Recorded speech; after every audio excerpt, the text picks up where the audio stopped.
Père, nous te remercions pour la parole.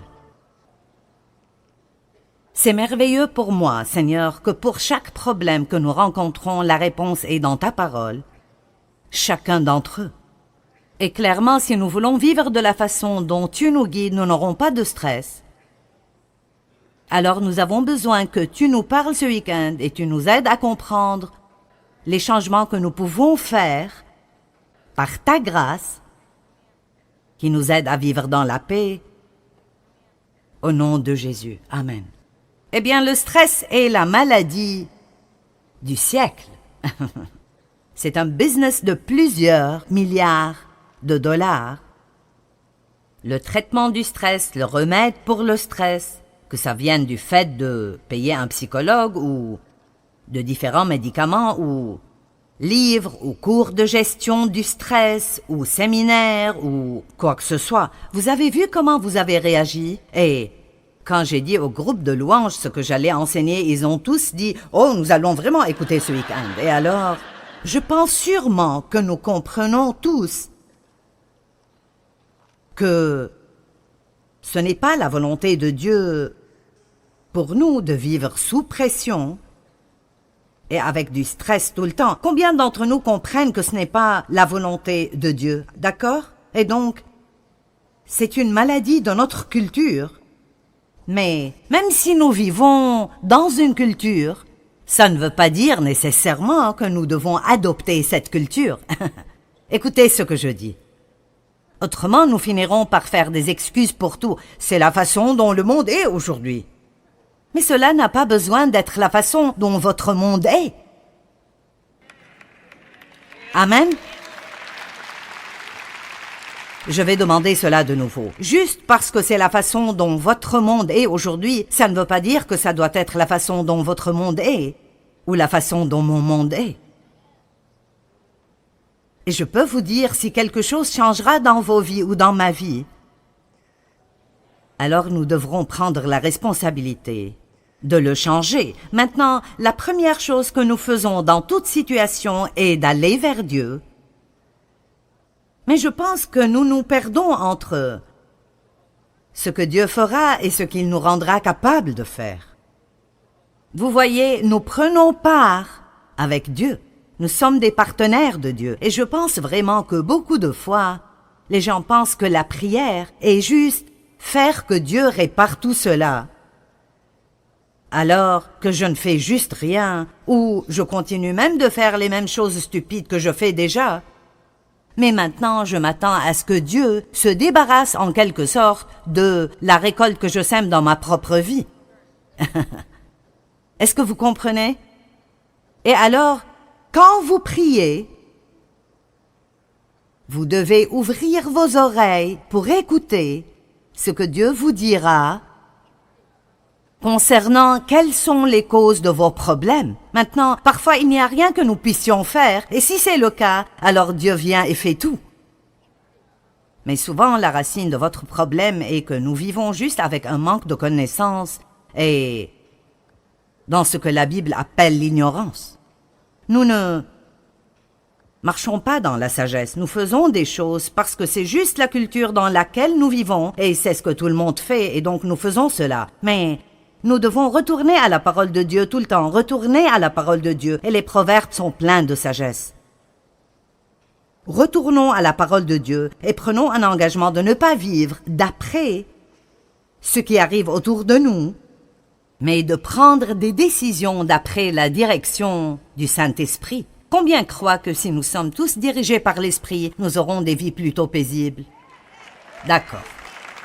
Donc, je n'ai pas de baguette magique que je remuerai au-dessus de vous pour que tout votre stress disparaisse. Et personne d'autre non plus, en fait. Je pense que parfois, quand les gens vont à des cours de gestion du stress ou de conseils, je ne pense pas qu'ils vont souvent avec cette pensée « je suis prêt à faire un changement ». Ils pensent plutôt « je veux que quelqu'un résolve mon problème ». Et nous devons nous arrêter ici une minute où toute cette chose sera inutile. Je ne peux pas résoudre vos problèmes, et Dieu non plus, si vous ne faites pas ce que Dieu vous dit de faire, ou faites ce que Dieu vous dit de ne pas faire. Je veux que vous compreniez ceci, parce que c'est venu à moi vraiment fortement, que la prière n'est pas « maintenant Dieu va réparer tout cela ». Je veux dire, il y a tellement de fois où c'est ce qui arrive parce que peut-être que vous faites déjà ce que Dieu vous demande de faire et maintenant Dieu doit faire sa part. La prière n'est pas juste parler à Dieu. La prière, c'est aussi écouter Dieu. Et Dieu répond bien. Il ne parle peut-être pas exactement comme nous le faisons, mais Dieu communiquera avec vous de plusieurs différentes façons. Dieu vous parlera aujourd'hui à travers ma voix. Si vous écoutez, il parle à travers la parole de Dieu. Il parlera à travers un petit enfant. Dieu parlera à travers une circonstance. Je veux dire, il parle de différentes façons. Et nous devons prier et obéir. Il n'y a pas une seule personne dans cette salle ou qui regarde à la télévision qui ne peut pas échanger une vie de stress contre une vie de paix. Si vous êtes prêt à ne pas juste avoir une formule magique, mais à vraiment commencer à arriver à la racine de certains des problèmes à cause desquels vous avez du stress, et vous devez alors être prêt à faire les changements qui doivent être faits avec l'aide de Dieu. Je le dirai encore et encore, sans lui nous ne pouvons rien faire. Mais je pense que c'est aussi sûr de dire que sans nous il ne fait pas grand-chose. Hein? Je ne sais pas, es-tu sûr que c'est dans la Bible? Oui, je suis sûr de cela. Ce n'est peut-être pas dit comme cela, mais Dieu nous dit d'oublier nos soucis et pas nos responsabilités. Il nous utilise, il travaille à travers les gens. Alors je prie pour découvrir ce que Dieu veut que je fasse, ou s'il n'y a absolument rien qu'il me dit de faire, alors je m'attends à ce qu'il le fasse. Mais nous devons comprendre que la vraie prière n'est pas juste de nous attendre à ce que Dieu fasse tout, alors que nous ne faisons absolument rien.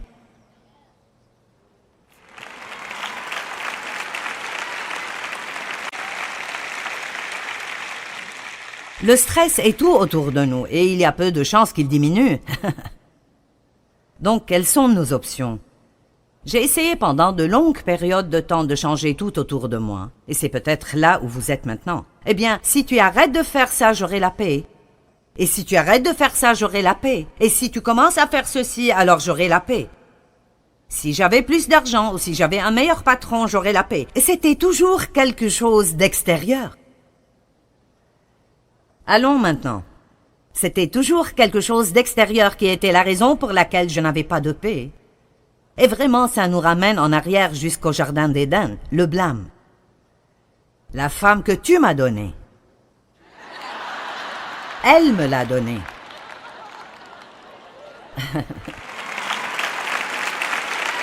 Excuse-moi? Je pensais que les hommes voulaient être à la tête de la maison.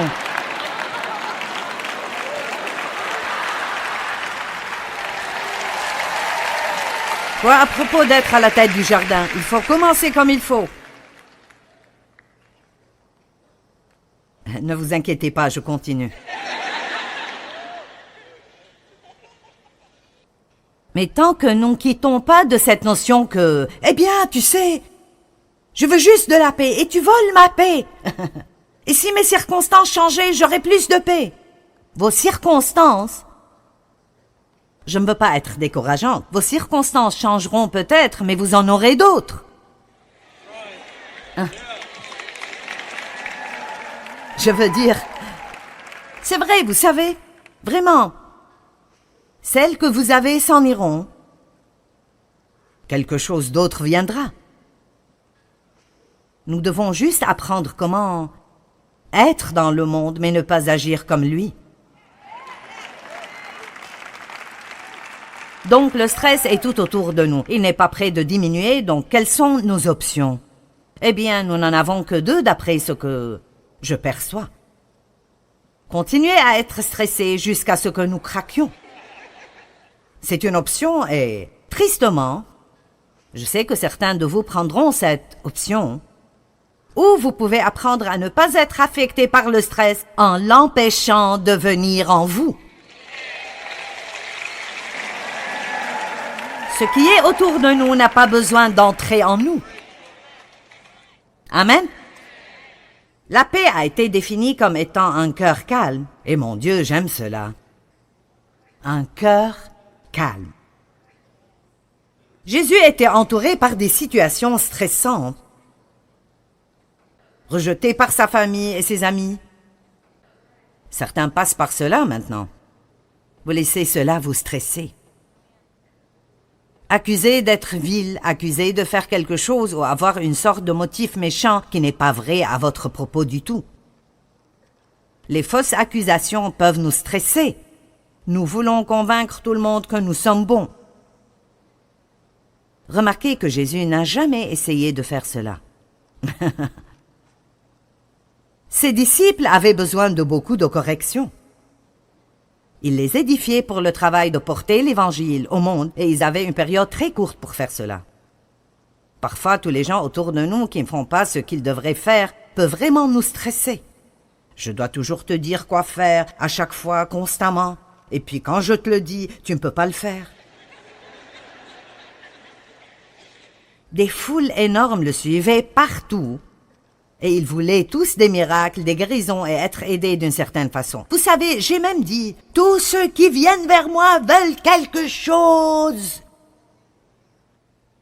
Certaines des mamans, vous vous sentez ainsi. Votre mari veut quelque chose, les enfants veulent quelque chose, puis vos parents vous appellent et ils veulent quelque chose. Et puis votre belle-mère veut quelque chose, et c'est juste que tout le monde veut quelque chose de vous, et vous n'avez plus rien à donner. Combien d'entre vous ressentent ceci? Mais vous voyez, Jésus, bien qu'il soit là pour les gens, il avait des limites. Et nous allons parler des limites plus demain soir. Vous savez, si vous ne voulez pas que le chien des voisins fasse ses besoins dans votre jardin, alors mettez une barrière.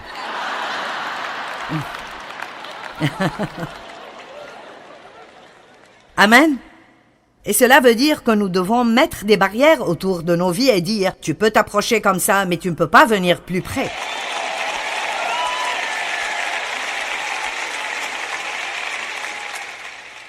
L'un de ses disciples l'a trahi pour 30 pièces d'argent. Pierre a même nié qu'il le connaissait à un moment critique dans sa vie et Pierre était l'un de ses bons amis, proches. Il s'occupait mentalement et émotionnellement continuellement de savoir et d'être conscient de la souffrance qu'il allait devoir endurer sur la croix. Wow! Quelle journée stressante! Et quand même, au milieu de tout cela, il nous donne Jean 14, 27. « Je vous laisse la paix. C'est ma propre paix que je vous donne et que je vous lègue. Je ne vous donne pas comme le monde donne. Que votre cœur ne se trouble point et ne s'alarme point. Cessez de vous permettre d'être agité et perturbé et ne vous permettez pas d'être effrayé et intimidé et peureux et mal à l'aise. Maintenant, ceci prouve le point que j'essayais de transmettre au départ. Dieu veut toujours que nous venions à lui dans la prière et il est toujours prêt à faire ce que nous ne pouvons pas faire. Il est un Dieu qui fait des miracles. Mais nous voyons ici, honnêtement, que si je vais croire cela, alors je n'ai pas besoin de prier pour la paix parce que j'ai déjà la paix. Je ne l'utilise juste pas. C'est ce qu'il a dit. Je vous laisse ma paix. Si nous sommes nés de nouveau, nous avons le prince de la paix qui vit à l'intérieur de nous. Donc, très profondément, si vous pensez à une masse d'eau et une tempête vient au-dessus de cette eau, vous allez voir des ondes et des vagues et une perturbation à la surface. Mais au fond, c'est juste aussi calme que ça peut l'être. C'est pour cela que la paix est décrite comme un cœur calme. Toutes sortes de choses peuvent arriver autour de nous, mais si nous maintenons une communication avec Dieu et nous continuons à lui faire confiance, nous pouvons toujours avoir sa paix. Cela ne veut pas dire que nous devons aimer la circonstance ou que ça ne fait pas mal. Mais ça veut dire que nous pouvons avoir ce genre spécial de paix. la paix que le monde offre est une paix qui marche seulement quand les circonstances nous conviennent. Mais Jésus nous a donné quelque chose qui est de loin supérieur à cela. Il nous donne une paix qui est vraiment la meilleure façon dont je pourrais le dire et que c'est une paix qui n'a pas de sens. C'est une paix irrationnelle. En d'autres termes, je ne sais pas comment j'ai la paix. Vous vous sentez embarrassé de dire à quiconque que vous avez la paix parce qu'ils penseront que vous êtes juste en train d'être hyper religieux ou quelque chose, mais vous pouvez honnêtement avoir la paix dans les circonstances les plus difficiles si vous avez vraiment une relation profonde avec Dieu. Et je vous le dis, je pense que nous avons besoin de plus d'enseignements plus profonds. Amen. Je pensais à cela cette semaine alors que je pensais à plusieurs choses différentes et comment il y a des années, il y avait en fait des conférences appelées « conférences de la vie plus profonde ». Et nous avons besoin de plus de cela. Dans Luc 5, Jésus a dit « Allez là où l'eau est profonde et préparez-vous pour une quantité ». Donc nous avons besoin d'apprendre comment vivre d'après nos cœurs et d'après nos esprits et pas juste continuer à réagir d'après tout ce qui arrive autour de nous. « Eh bien, je ne sais pas comment faire cela. Continue à prêcher, ma sœur. » D'accord, eh bien, quelle valeur donnez-vous à la paix? Vous n'allez pas recevoir beaucoup de cela si vous ne décidez pas que cette paix est probablement l'une des choses les plus précieuses que vous avez. L'amour de Dieu est là-haut, tout au sommet. La grâce de Dieu est géniale. Mais je vous le dis, cette paix, mince, c'est si important. Laissez-moi vous poser une question. Pourquoi sortiriez-vous même du lit si vous devez sortir du lit et être gêné toute la journée?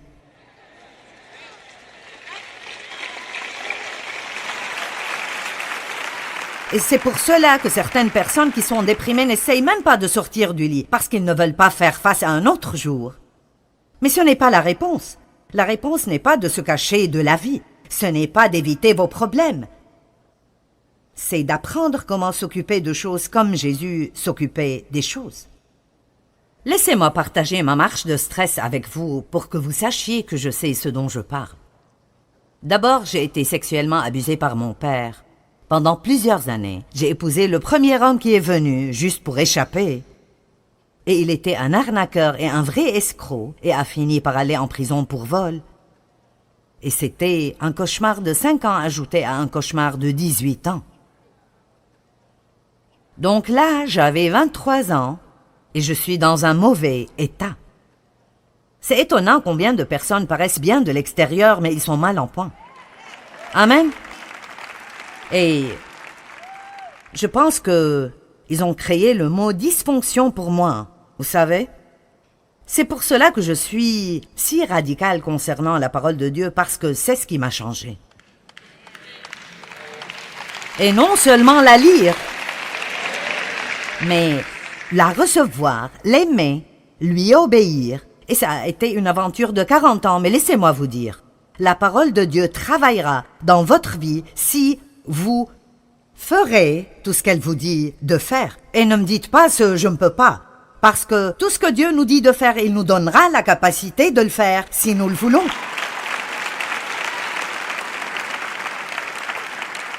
Donc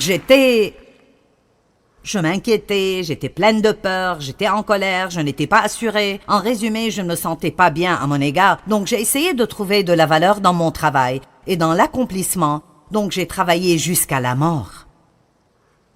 Est-ce que vous êtes passé par là? Amen. J'avais des problèmes physiques à cause de tout le stress. J'ai créé des problèmes dans toutes mes relations personnelles parce que j'étais surchargée tout le temps.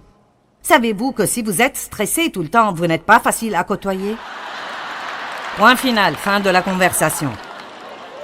J'étais même une chrétienne dans le ministère à plein temps et j'avais toujours tous ces problèmes. Être sauvé ne garantit pas que vous n'aurez pas ces problèmes. Parce que non seulement notre esprit doit être racheté, ce qui arrive à la nouvelle naissance, mais notre âme doit être sauvée Et c'est votre pensée, votre volonté et vos émotions. C'est comment vous pensez, comment vous réagissez, les décisions que nous prenons. Et c'est pour cela que j'aime Jacques 1, 21 qui dit « Recevez la parole de Dieu avec humilité, car elle contient la puissance de sauver votre âme. » Donc, alors que je partage la parole avec vous, votre âme est en train d'être renouvelée. Cela veut dire que votre pensée change alors que vous vous asseyez ici. Vous allez changer la façon dont vous pensez à certaines choses. Et si vous changez la façon dont vous pensez, ça changera la façon dont vous parlez. Et quand vous changez la façon dont vous pensez et dont vous parlez, ça commencera à changer votre attitude. Et puis cela changera votre comportement. Et puis tout d'un coup, tout ce qui est dehors ne peut plus vous contrôler.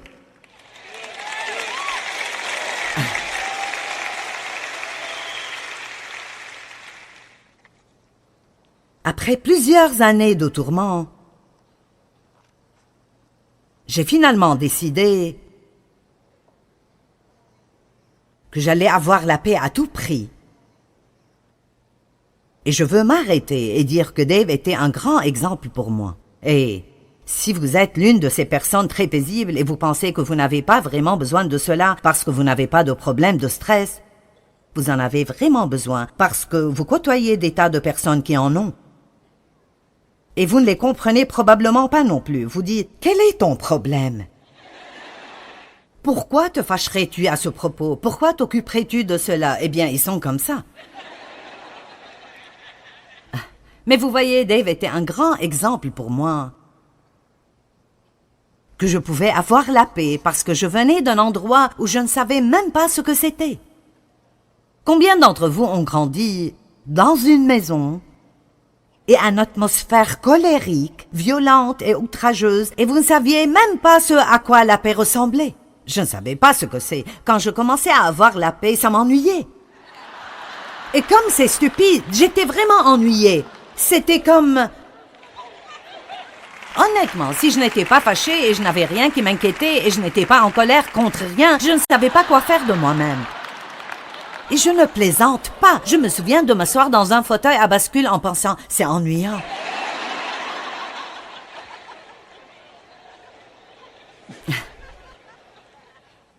Si vous allez vraiment sortir avec ce message, vous allez devoir passer par un choc culturel.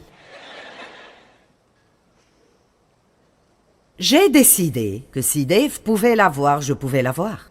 Si quelqu'un pouvait l'avoir, je pouvais l'avoir.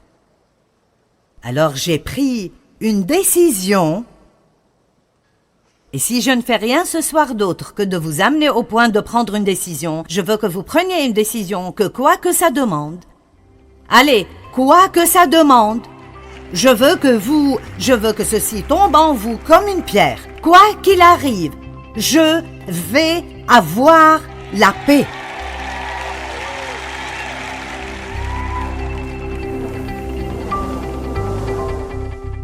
Vous ne devez pas vivre surchargé et stressé. Vous pouvez en fait prendre le défi de faire tout ce qu'il faut pour avoir la paix. Et l'une des façons de commencer est de reconnaître que Jésus vous a déjà donné la paix. Vous avez la paix en vous. Vous avez juste besoin de l'exercer et y accéder. Dans Jean 14, 27, il a dit « Je vous laisse ma paix. C'est ma paix parfaite que je vous donne. »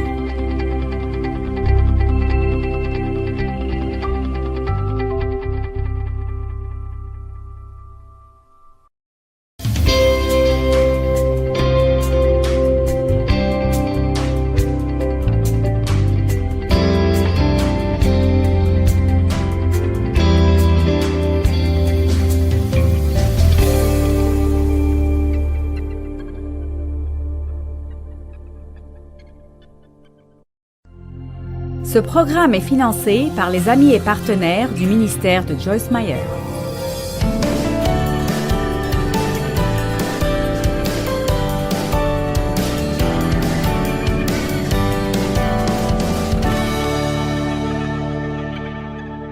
Certains des problèmes que les gens ont dans leur vie maintenant, vous ne les aurez pas du tout si vous poursuiviez la paix.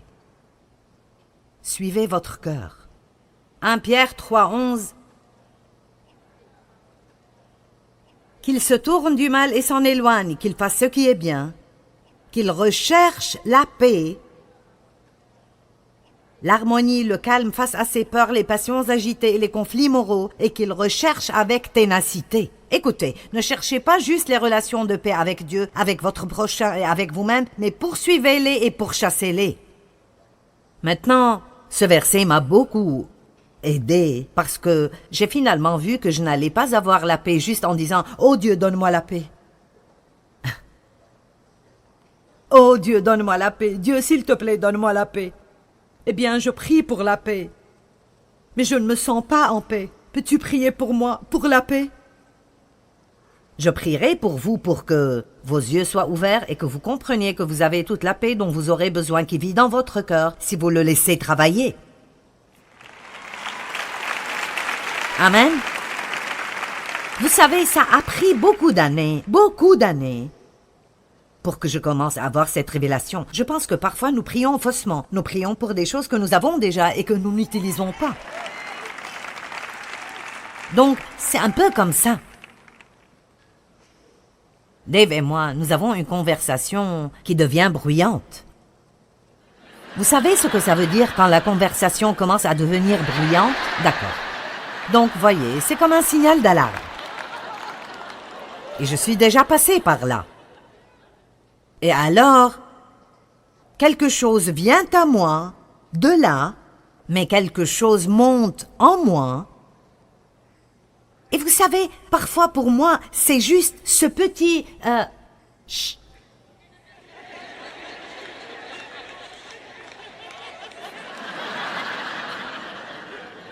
Ça n'a pas pris une série de 4 parties. Je savais que Dieu me disait de me taire.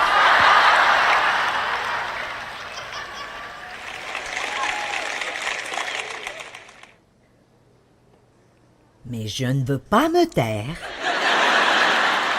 Et je ne vais pas te laisser penser que tu as raison alors que je sais que tu as tort. Alors nous continuons.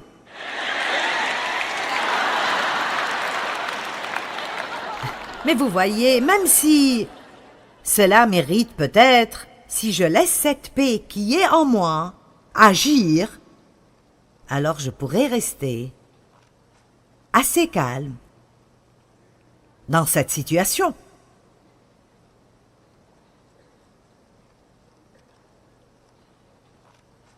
Donc, quand j'ai décidé que je n'allais pas vivre sans la paix, la première chose que j'ai faite, et cela sera votre premier devoir, j'ai commencé à faire attention à ce qu'étaient mes voleurs de paix.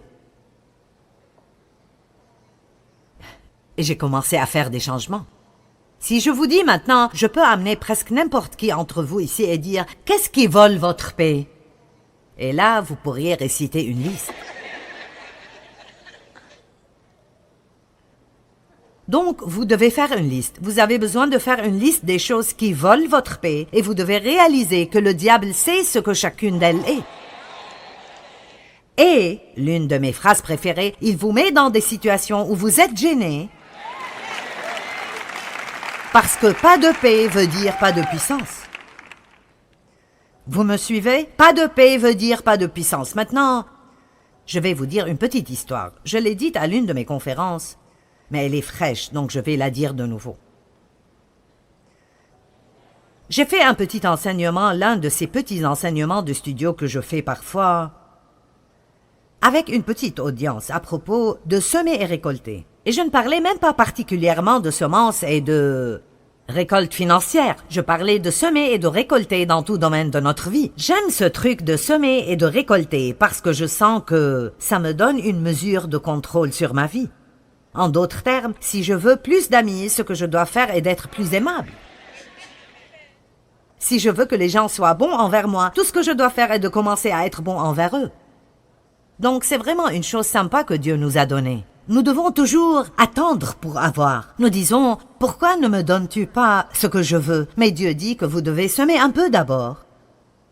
Puis vous récolterez. Donc, j'aime vraiment cela. Donnez grâce et vous en recevrez. Semez le jugement, vous aurez le jugement. Ça marche dans toute région de votre vie. Vous aidez les gens, Dieu vous donnera des gens qui vous aideront quand vous avez besoin d'aide.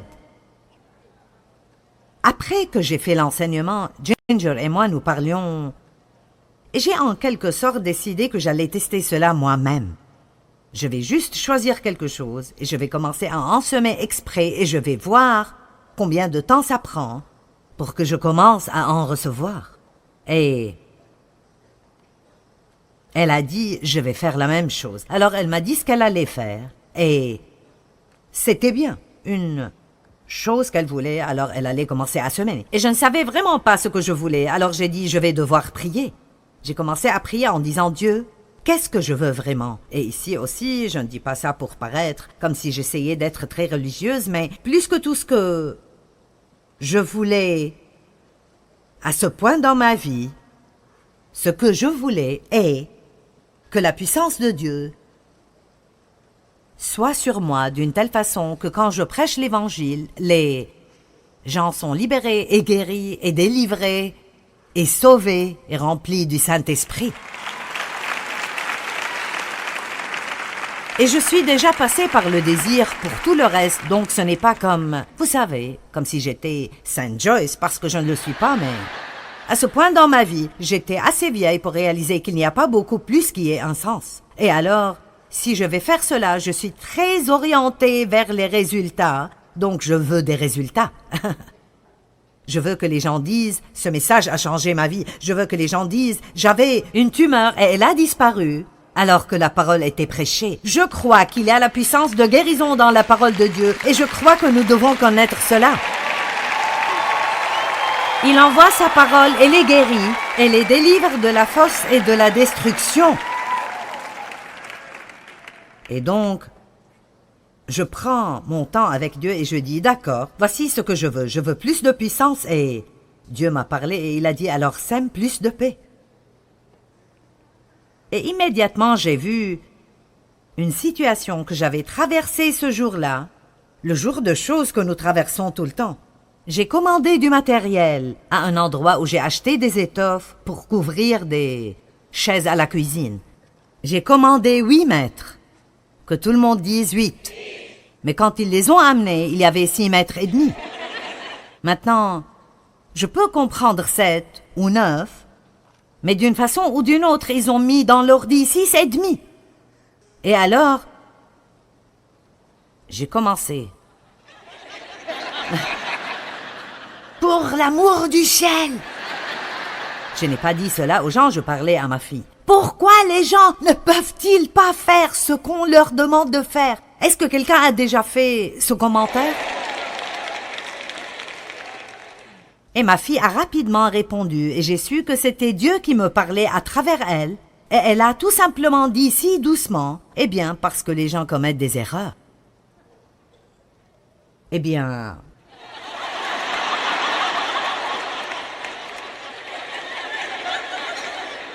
Oui, je suppose qu'ils en font, alors. Si j'avais été dans un jour normal avec cela, je l'aurais dit à au moins 5 ou 6 personnes. Allez, vous n'allez pas le croire. Je suis si frustrée, vous n'allez pas le croire. Donc c'est ce que nous faisons, nous le faisons à nous-mêmes. C'est comme... m'aggraver à propos des 6 mètres et demi, n'allez pas les faire devenir 8. Quoi que j'ai fait à ce point, j'avais 6 mètres et demi de matériel et j'avais besoin de 8. Donc la seule chose que je pouvais faire est d'en commander de nouveau et d'attendre.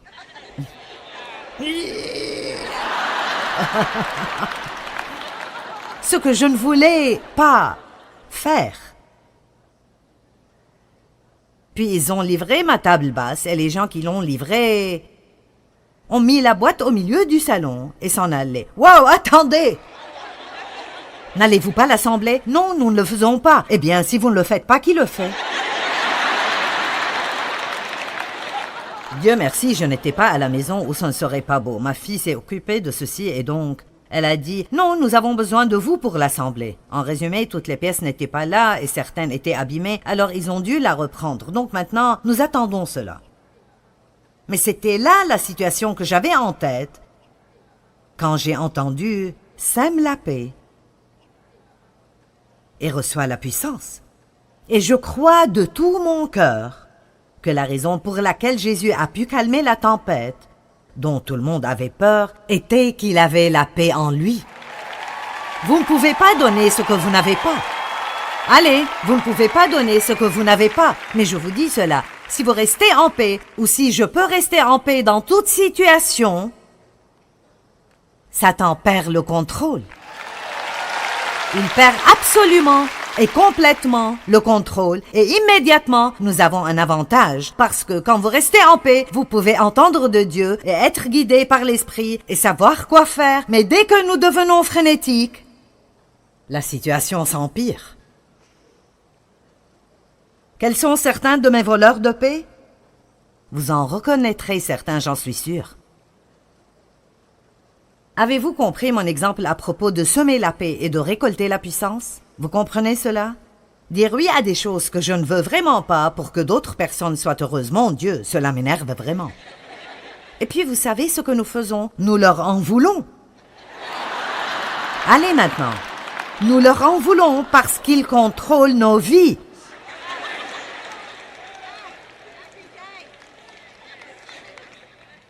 Chaque jour, cette dame dit, chaque jour, ça m'arrive chaque jour. Eh bien, nous voilà, écoutez ceci. Ce n'est pas, ça m'arrive chaque jour, c'est, je laisse cela arriver chaque jour. Oui. Point, bien reçu. Merci pour l'aide. Mais vous voyez, c'est exactement pour cela que nous restons dans le piège. C'est comme, oui, ça arrive avec moi tout le temps. Pasteur Mike a partagé avec moi, et je vous dis cela pour édifier votre foi. Il a dit, quand je priais à propos des réunions ce week-end et l'enseignement, il a dit, j'ai senti que Dieu me montrait quelque chose, et c'est qu'il me rappelait de la femme qui était voûtée pendant 18 ans, et Jésus l'a délivrée. Et il a dit, je crois qu'il y aura des gens dans la conférence qui sont voûtés à cause des fardeaux du stress, pendant une grande partie de leur vie. Mais la parole ce week-end les libérera et ils se tiendront droit et se débarrasseront de ces fardeaux. Mais beaucoup de cela devra venir de ce qu'ils décident. Je ne vivrai plus comme cela dorénavant. Est-ce que je pousse déjà quelqu'un vers ce point? Je ne vivrai plus comme cela. Je ne vivrai plus comme cela dorénavant. Maintenant, rappelez-vous, cela ne veut pas dire que vos circonstances changeront. Vous devrez laisser Dieu travailler et vous changer. Eh bien, je ne peux rien y faire. Je sais, c'est là que j'ai commencé, mais je vous le dis. Si vous étudiez et trouvez toutes les écritures que vous pouvez trouver sur la paix, vous devez les écrire à la main, vous devez les mettre sur votre ordinateur et sur vos murs, vous devez les regarder et les regarder et les regarder jusqu'à ce que, quand quelque chose commence même à vous déranger, la première chose à laquelle vous pensez est de rester en paix. Restez en paix. Maintenant, ce ne sera pas très difficile pour commencer, parce que vous n'êtes pas accoutumé à le faire. Mais mon Dieu, ça vous gardera de tellement de troubles. Je ne peux pas vivre comme ça. Je ne peux plus vivre comme ça dorénavant. Je suis trop vieille pour vivre comme cela maintenant. Ne pas faire confiance en Dieu, mince, ça cause tellement de stress. S'empresser. Oh.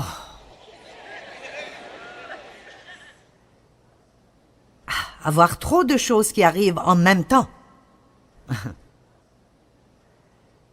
Compliquer des choses qui auraient pu être si simples. Vous avez entendu mes histoires à propos de transformer un simple barbecue en un cauchemar. C'est comme... Je ne sais pas si je peux cuisiner un simple repas. Et je dois avoir beaucoup plus que ce dont j'ai besoin. Allez à la maison de ma fille pour un barbecue et elle aura 3 choses. Viande, salade, haricots. Et pour moi, c'est... Eh bien, est-ce que c'est tout ce qu'elle aura? Et puis parfois, elle n'a même pas beaucoup d'un peu de cela et je dis... Tu penses que ce sera assez? Elle dit, quand il n'y en a plus, il n'y en a plus.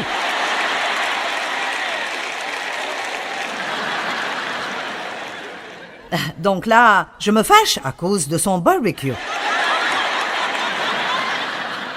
Et je commence à penser, je devrais amener quelque chose. Est-ce que quelqu'un d'autre que moi dans cette salle a un faux sens de responsabilité? Bon, Jésus m'a amené la bonne foule. Laissez-moi vous dire quelque chose. Je vous aiderai volontiers à réparer vos problèmes. Je vous donnerai des conseils et compliquer des choses qui auraient pu être simples. Trop de bruit pendant trop longtemps me fatigue maintenant. Je dois avoir du calme. Oh! Je ne comprends pas ces gens qui veulent que quelque chose arrive autour d'eux tout le temps. Et le volume de la musique, je suis comme...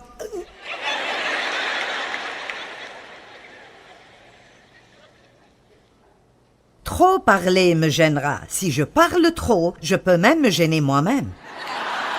Vous faites parfois cela? Est-ce que vous parlez jusqu'à ce que vous ne sachiez pas ce que vous dites ou pourquoi vous le dites et vous pensez juste « Pourquoi est-ce que je ne me tais pas ?» Mais votre bouche continue de bouger et les paroles continuent à sortir?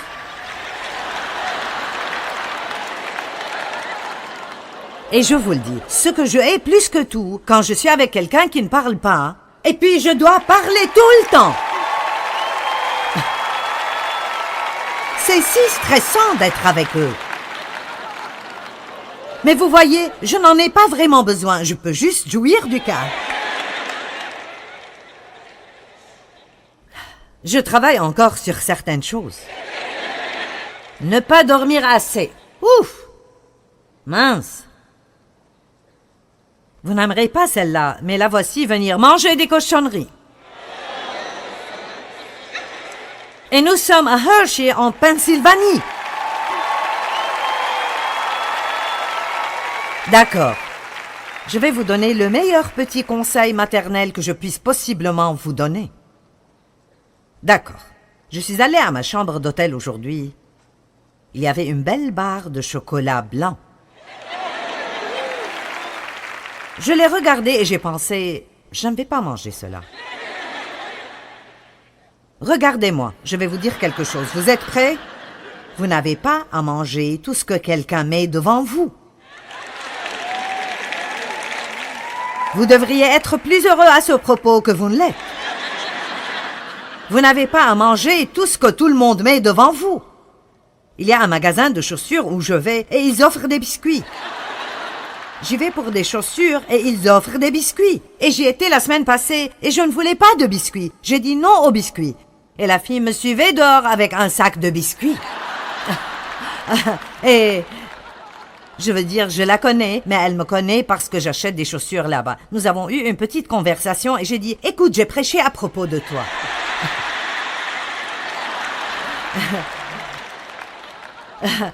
Je suis venue pour acheter des chaussures, pas des biscuits. Arrête d'essayer de me nourrir. Mais vous pouvez vous asseoir et regarder les gens juste. Mangez les biscuits, mangez les biscuits, mangez les biscuits. Ils sont là et ils mangent les biscuits. Oh, ils veulent que je prenne des biscuits à la maison, je les prendrai.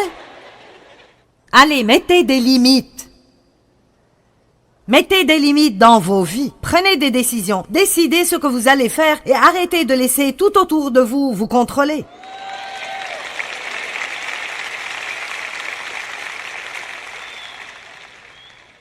M'impliquer dans des choses qui ne me concernent pas, mince, c'est un grand voleur de paix pour moi. Je viens de relire la semaine passée dans la Bible, « Occupez-vous de vos affaires ». Une personne insensée reconnaît qu'elle a un problème et refuse de faire quoi que ce soit à ce propos. Écoutez, vous ne pouvez pas attendre que quelqu'un d'autre enlève votre stress. J'ai vraiment apprécié la façon dont vous avez réagi quand je vous ai dit sur quoi j'allais prêcher. Tout le monde a fait « Wow! Ah !» quand j'ai dit « Comment se déconnecter, souffler et vous libérer de la pression du stress. » Mais je pense que la partie que vous avez manquée était de vous libérer. Vous voyez, je ne pense pas... Nous entendons d'une façon sélective et lisons sélectivement. Quand j'ai dit que j'allais prêcher sur la surcharge, comment se débarrasser du stress, immédiatement, tout le monde a pensé « Je vais avoir un miracle !» Je ne vais plus avoir de stress. Et vous vous êtes enthousiasmé. Eh bien, le niveau d'enthousiasme est en train de décroître. Combien savent maintenant? Vous savez que vous savez que vous savez quelque chose, au moins une chose, que vous pourriez changer dans vos vies, qui vous donne moins de stress. D'accord, alors, faites-le. Je veux dire, il n'y a plus rien à dire. C'est une chose si vous ne savez pas quoi faire, mais c'est une autre chose si vous savez quel est le problème et vous continuez juste à le faire encore et encore et encore. Vous savez ce qu'ils disent? Seule une personne vraiment bête pense qu'elle peut faire la même chose encore et encore et encore et tôt ou tard recevoir un résultat différent. Vous n'allez pas avoir un résultat différent si vous ne changez pas quelque chose dans votre vie.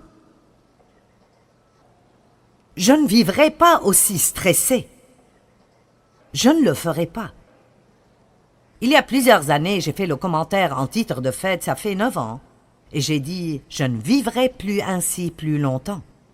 Si quelque chose ne change pas pour moi, dans ce ministère, nous allons le minimiser et le rendre plus petit. Au lieu d'essayer de le rendre de plus en plus grand, nous allons le rendre plus petit. » Dieu avait une réponse prête pour moi, mais je devais être prête à faire un changement. Et c'était que nous devions laisser nos 2 fils. Et qui au monde voudrait que ses enfants lui disent quoi faire? Nous avons dû laisser nos 2 fils s'occuper de toutes les opérations de tous les jours dans le ministère. Et laissez-moi vous dire, ils l'ont rendu tellement meilleur qu'ils ne l'étaient quand je le faisais. Mais ils ne le font pas comme je le faisais. Et là, c'était difficile à gérer. Quand vous arrivez au point, maintenant écoutez-moi, au point où vous dites « Je ne vivrai plus comme ça dorénavant », je ne vivrai plus comme ça dorénavant, Dieu commencera à vous montrer des choses à faire. Mais alors vous serez ceux qui devraient dire « Je vais le faire ». Eh bien, vous n'avez pas besoin de vivre débordé et stressé. Vous pouvez en fait relever le défi de faire tout ce qu'il faut pour avoir la paix. Et l'une des façons de commencer cela est de reconnaître que Jésus vous a déjà donné la paix. Vous avez la paix en vous, vous avez juste besoin de commencer à l'exercer et y accéder. Dans Jean 14, 27, il dit « Je vous laisse ma paix. C'est ma paix parfaite que je vous donne. »